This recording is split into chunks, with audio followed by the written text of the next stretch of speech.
Okay, part two. We're pulling on her a little bit.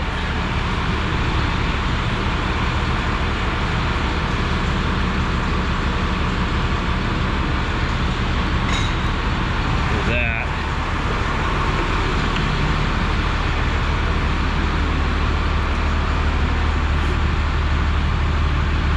That's free.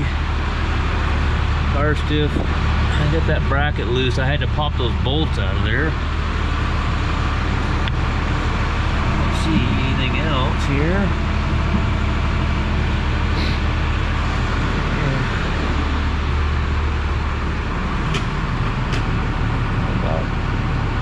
So what do we got here? What's this hose here?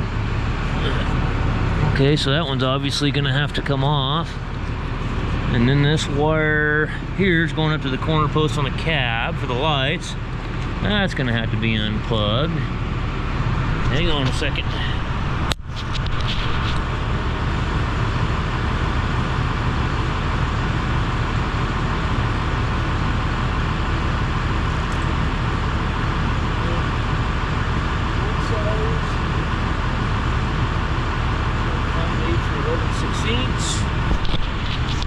Pull that hose off. What about? Got that hose off already. I don't see anything else right off. What about this? What do we got going on here? What is this hose right here? What is it doing? Okay.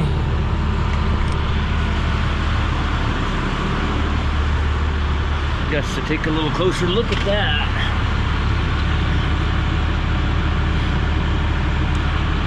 Is there anywhere? Man, that's a pain in the ass. Okay. Alright, so I pulled that center out for the manual heat gauge and put a plug in it, and I actually didn't lose hardly any. I just did the quick swap over. Didn't even drain the coolant, which hopefully we can keep it that way. Alright. Now we can keep lifting on the damn thing, maybe. Let's see. Doing the thing justice there. I don't know. Get you set up here somewhere. Let me fire the truck back up.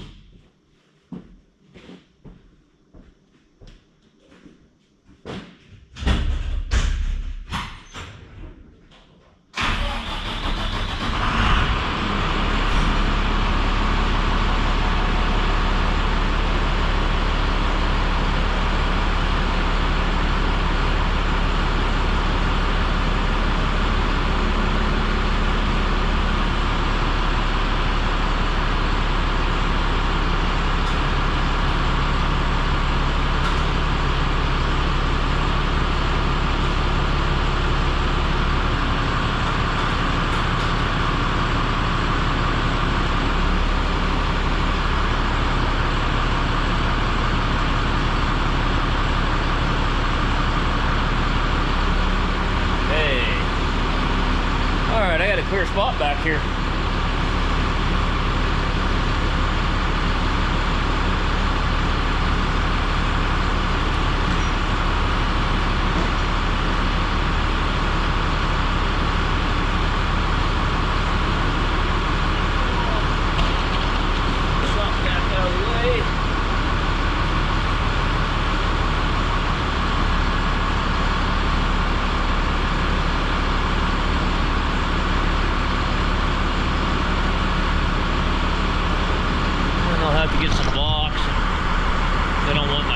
That one linkage on the power shift deal's hanging down. I don't want to bend it.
Alright, so been shop vacuuming and blowing shit off for a long time. So here is where your output planetary is, okay? Now it's not as simple as just popping this cover off and pulling it out the top. There's a whole lot more that goes into this process. So if this is your clutch housing, we'll have to split the tractor between here and the clutch housing. Okay, then our input planetary and our charge pump sitting here.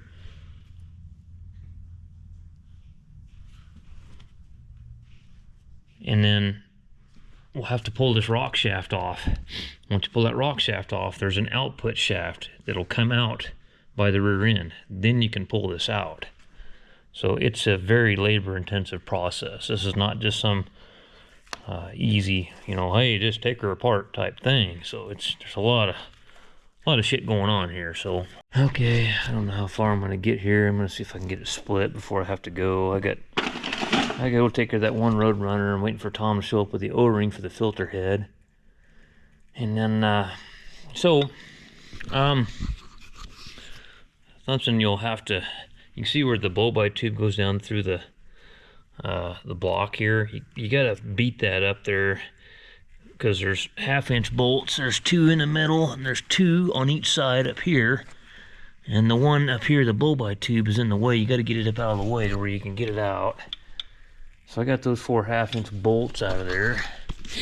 Now, let me get these broke loose. But one of the things you want to definitely remember to do when you are doing one of these is to don't forget to pull the, oh come on, this thing's got some grease on her now. Okay, where is my cheater at? My big cheater. What did I do with it? I don't see it on the back of the truck. What did I laid it down somewhere. There it is right there. Anyway, don't forget to pull those counterweights. I have forgotten before, and they will go right on their nose, and then you got to take something and push. I had a AGCO tractor that I was in a hurry on, and I was younger, and sometimes I got in too big of a hurry. I decided to just rip her in two. The tractor, all that was wrong with this is the, oh, what do they call it? The crankshaft dampener or whatever had failed on it. The tractor wouldn't move. It's basically just a, it's like a clutch, but it doesn't really release. It's always applied. And the only purpose of that I'm trying to remember, they don't call it the damper. It's the same thing as like John Deere uses like a rubber coupler on their newer power shifts, like the 8000 series. And the purpose of that whole thing is to keep the, let's see now. Do I need to take, because this has a bolt that's holding the steering valve there. This piece is actually attached to the clutch housing, and that's going to be staying here. So I'm thinking this bolt needs to come out here that's holding this to the clutch housing. So I can get this one with an impact, and get this one with an impact, and that one. Let's go look at the other side, and then we'll start pulling counterweights.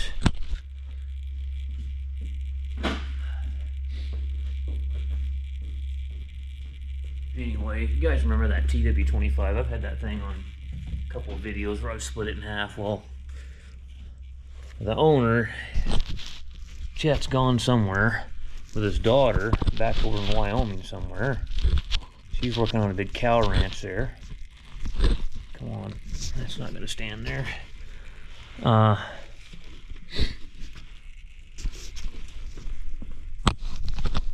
His wife and the hired hand are taking care of all their cows right now, and and Tara called me and said that the TW25, they started it and warmed it up, and they took off and left it for about an hour, which she said that wasn't good.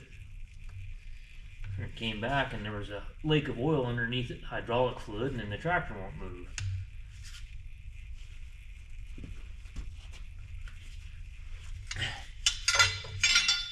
I don't usually lecture my customers, but I just told her, well, it's just not a real good idea to take off and leave equipment running like that for an hour with no one around. I said,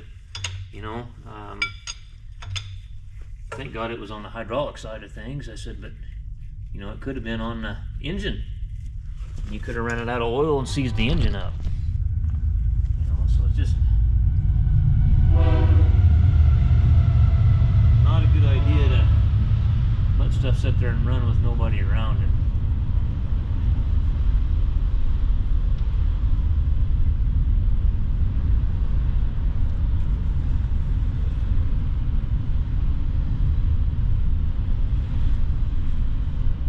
Take these two bolts out. That's where our splitting stand will actually bolt into.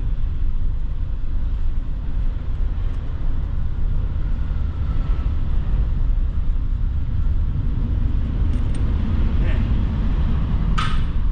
This is the last one I need to get with the end wrench. I can't get on these with the impacts.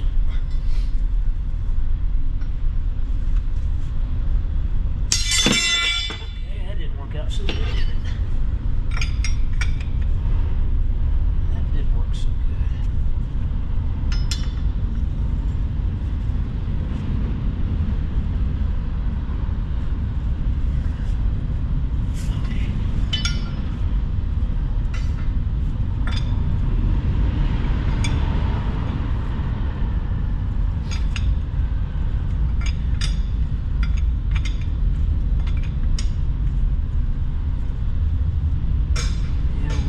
Some service calls and get those guys done and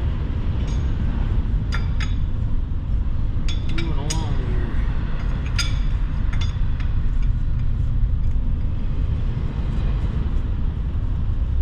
Oh, you're just gonna be one of those, aren't you? You're gonna be one of those. I know what somebody's gonna say. Oh, how come they didn't steam clean that off? They did steam clean it off. You can't wash this off. It's under the cap.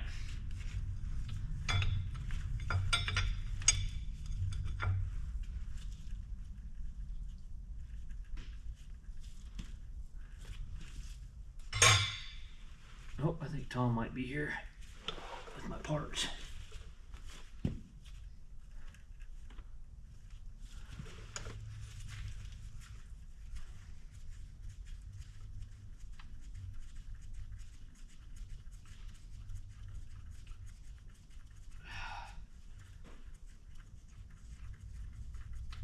Okay.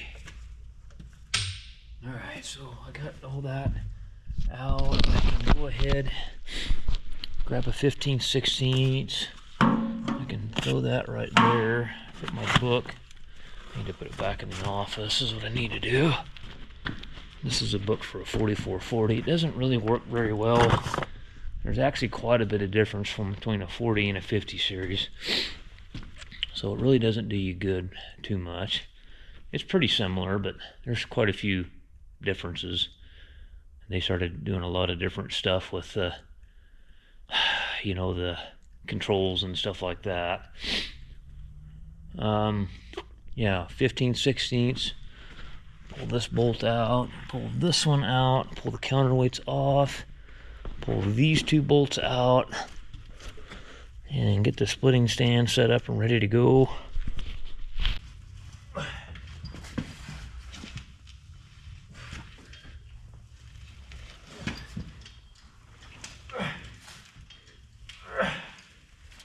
Okay.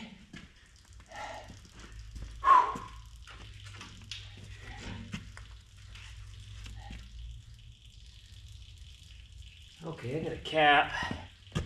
You can't cap that lines until you get it split in two. There's my seal Tom brought over for the 8.3C series and the Roadrunner Haze today. So I got to run out there and do that because I think they're loading trucks right now, and it keeps dying on them. And did I grab the wrong size here? Yes, I did. What am I thinking there? I think I grabbed a 1-inch JIC. I need a 3/4.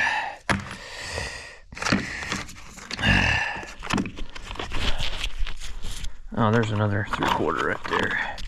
Okay, let's go ahead and cap these just for the sake of less leaking shit everywhere.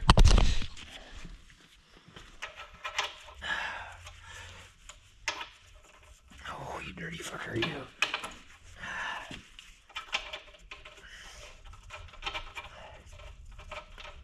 While you're here, you might as well pull the permaclutch apart and make sure that it looks okay, that it has it.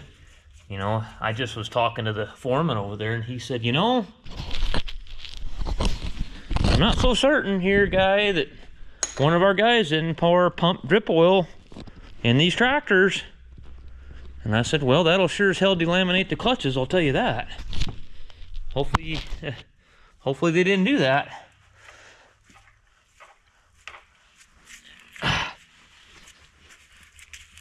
Oh man, that son of a gun's not wanting to.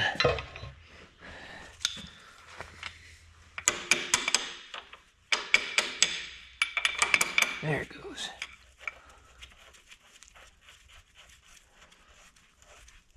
Okay, go a little bit further apart, get those heater hoses off of there.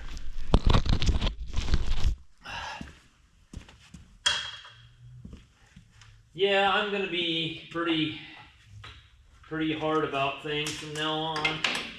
If these guys that do want stuff 2, 3, 4 hours, 5 hours away, they're gonna have to get it on a low boy and get it to me where I can work on it. That's all there is to it. If they don't like that, I guess they can take their shit somewhere else.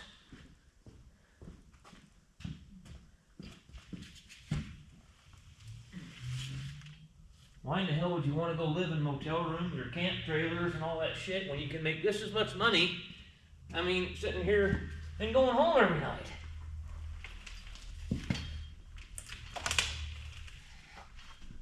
Okay, we got plenty of room to work now.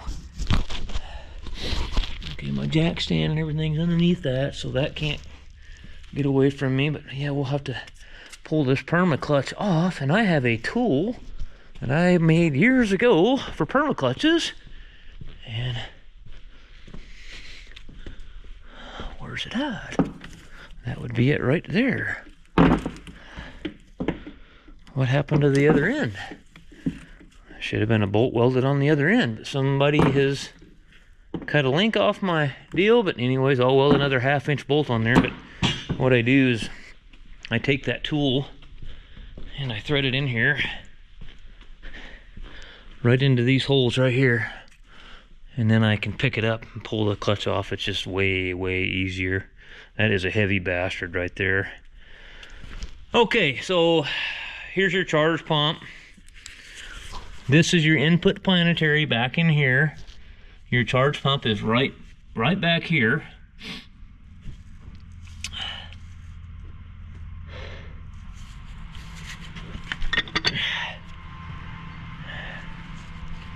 See, the throw-up bearing kind of came out with it, but that's okay. That's not abnormal. There's sealing rings here. There's 3 on that input there. That'll all go back in there like that. Okay. And as you can see, this is your charge pump right here. This is where your charge pump, that's a lube line for this PTO. But right here is where, you know, the tube comes out through the valve body, and that's where it takes a suction, this charge pump. So with that pump cavitating like that and that suction screen plugged up, we're gonna have to pay real close attention as to see if it, hopefully it hasn't been damaged. So anyway, onwards and upwards, guys. You got to pull that cab mount off of there, and then the attenuator. That's a hydraulic attenuator. And then undo your hold down bolt. Well, you got to pull the 2 tubes out here, and they go here and here, and then let's see, and then you can just kind of. I'm gonna have to see if maybe I can get this camera set right around in here somewheres.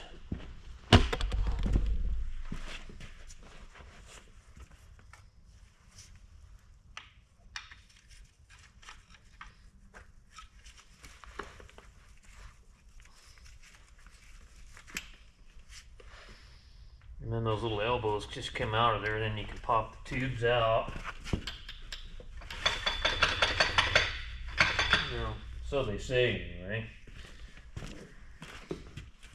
That's the whole idea behind all that shit.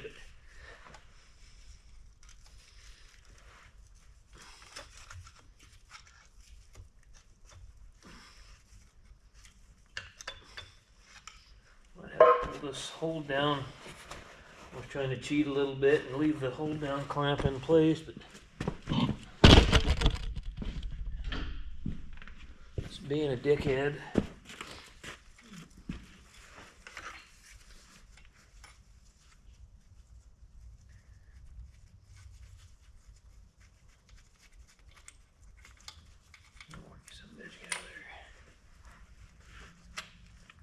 Alright. A lot of stuff to clean up on this thing going back together. Gee whiz. Greasy bastard. Get a pair of nip edge pliers and pull those tubes out.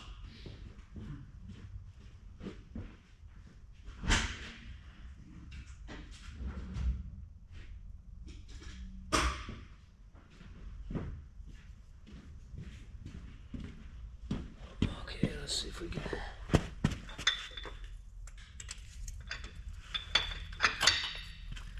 There's one of them, yeah. I gotta buy new tubes, I bent them. Yeah, I should have done this before I even separated the tractor. I just fucking spaced it out. I think the first time I've screwed that up, to be honest with you.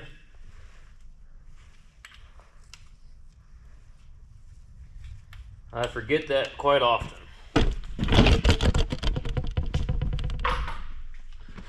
Okay, well, that being said, let's pull the throw-up bearing out of there now. See, that'll normally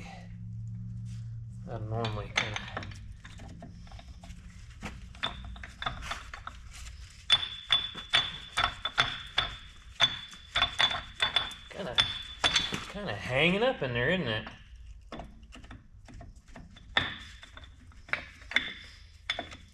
There we go. Well, I'm just gonna leave it on there for now. Leave it in the clutch housing, or the clutch for now. Just kind of hold it. All right, input. Let's see, we can lay that down over here right now. That'll all get put in the washer and cleaned up. Okay, yeah. Now we got to do undo the charge pump, and the charge pump bolts in from here. These 4 bolts, but you got to undo it from out here too. So we have to pull this cab mount off as well, so we can get back in here to it to pull the bolts loose that hold it in from this direction. Okay, you can get the input planetary around the PTO drive. The PTO drive, there's a drive and a driven. The drive is the one we pulled off to get the charge pump out, but here's the PTO driven gear, and the PTO clutch pack is incorporated into that.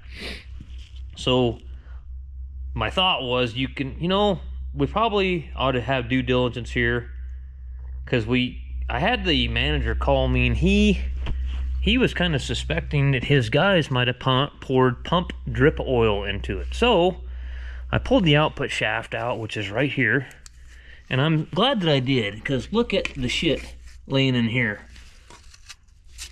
I mean, we've totally got to clean this thing out. So I'm kind of glad that I decided to do that, because you just don't want that stuff coming back in and plugging up the suction screen again after you go through all this work. So here's all that stuff. We got a lot of stuff to put back together when we go back together, but anyway. So there's the PTO driven gear. I gotta go put it up. And now we're gonna pull, let's see here. We gotta pull these here. I don't remember if this one had pusher bolts. No, this one doesn't have pusher bolts on it. But we gotta pull these out and pop this off now. Okay, let's pull our input planetary apart. Look at it.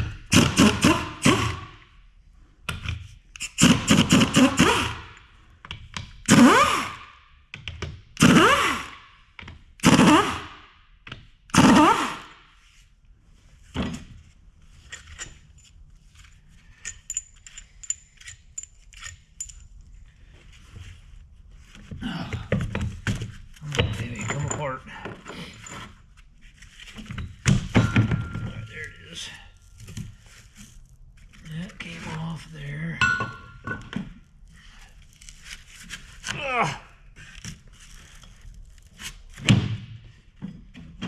This is spring loaded. Usually they just kind of pop off of there.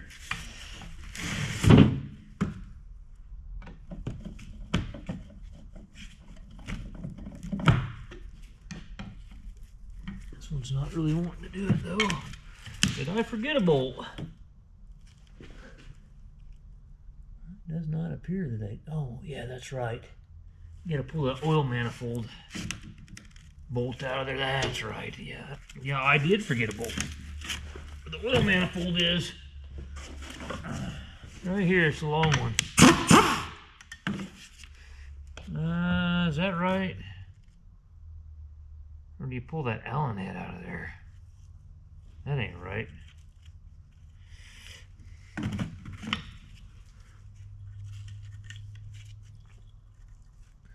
It might be that Allen head. I don't remember.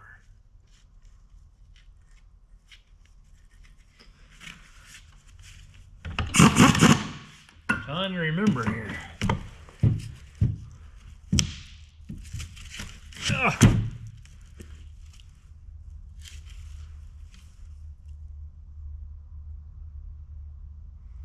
I don't really see anything else holding it. No, I don't think you got to pull that off. What the hell's going on here? It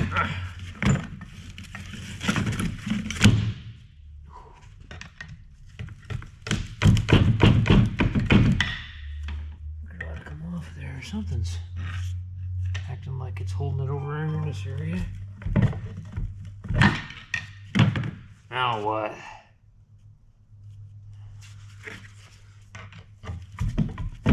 It's just hung up on the dowels, ain't it?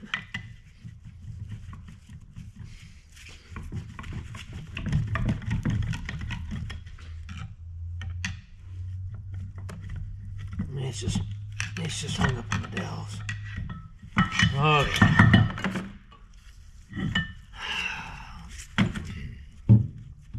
These old tractors, on their clutch pack assemblies, they love using lots of springs like this.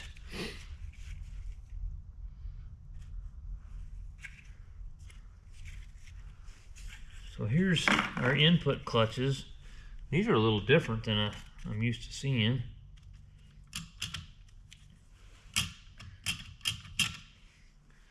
Alright, so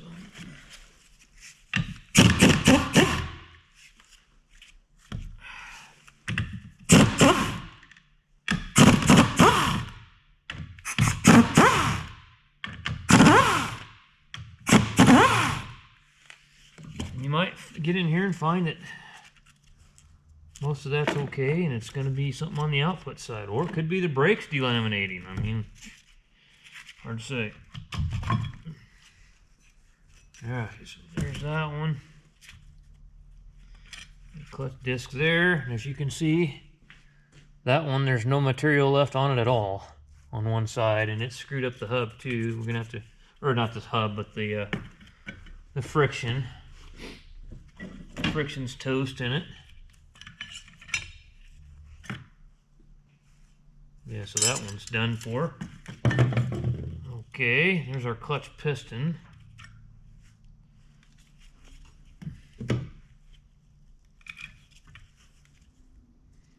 This one here's almost gone. But there's 2 pistons in there.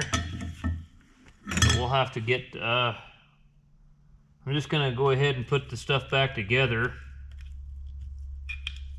And we'll put new seals on these pistons, and we'll have to look at them real close and make sure there's no cracks in the pistons or anything like that. But we definitely know we're not doing this for no reason. I'll go like that, and yeah, see how this steel plate's got to be replaced. It scarred the hell out of that. But we'll throw that in there like that for now, and we're probably going to find a whole lot more stuff like that on the output planetary.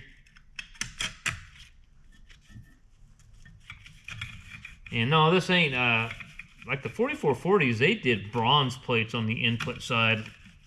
All the plates were bronze. You didn't have this kind of stuff going on there on those. So, I'm just going to kind of stick this back together for now. So just everything's accounted for.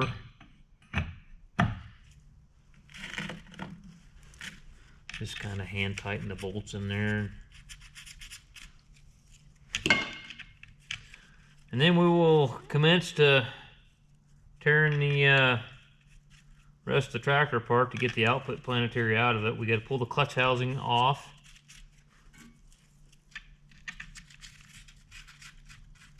And I guess what we'll do on this, we'll just kind of lay that over the top of that, because the springs are going to sit in the recesses here, the return springs, so you don't have clutch drag. How come I don't see 2 more springs there? Oh, what the hell, you know? Oh, I see what they did. They didn't have, yeah, they didn't have them all the way around, did they? Or am I missing one? I'm missing a spring. There it is. Okay. I was gonna say, all that stuff should be laying right here.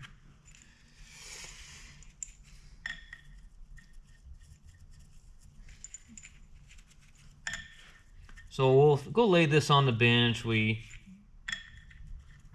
gonna sit down tonight when I get home and get on JD Parts website, and I want to get the output planetary apart and start. That way I can have a good parts list. So, all right. Well, I got the clutch housing off. It's laying over there on a pallet. I'm gonna take the pallet jack around there and take it outside to wash it.